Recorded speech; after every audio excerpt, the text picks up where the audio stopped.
Hey, Kwesi Millington here, and today's video is how to use body language when you speak. Now, when you use body language effectively, your message comes across that much better. And it's important to know when to use it and when not to overuse it or make it look too contrived. But here are 5 simple tips to help you use body language effectively when you speak. Tip number 1 is smile. Before you even speak, smile. It sounds crazy.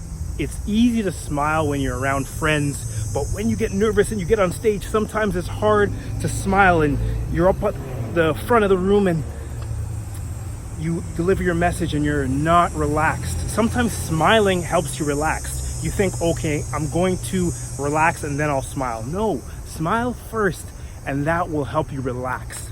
Next, have open hands and an open torso. When you are closed when you speak, or you make yourself smaller from a width perspective, it really gets in the way of your message and people think, oh, he's nervous or she's nervous and doesn't feel confident with what they're about to say. So open up, act like you're puffing your chest out, but don't overdo it, but just be open and it helps you to relax.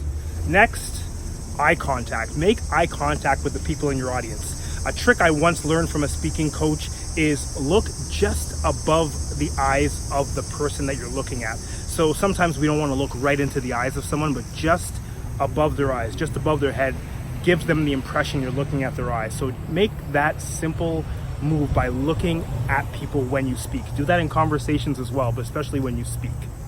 The next tip is purposeful movement. Sometimes it's okay actually not to move. If you have something to say and say you're talking about waiting in line, stand still when you deliver.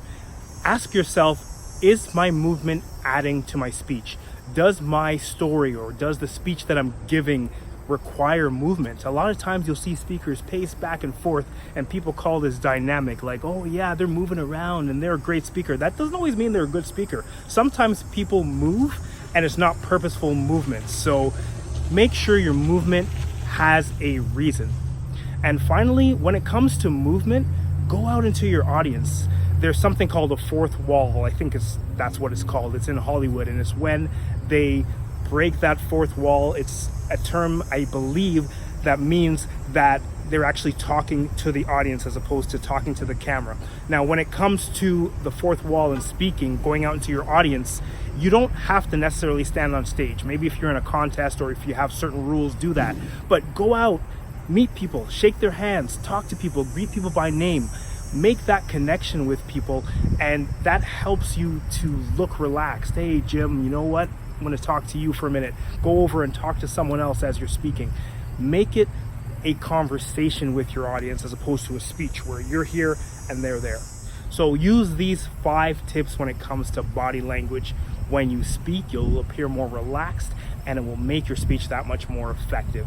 If you found this helpful, let me know below which tip you're going to use, and I'll see you soon.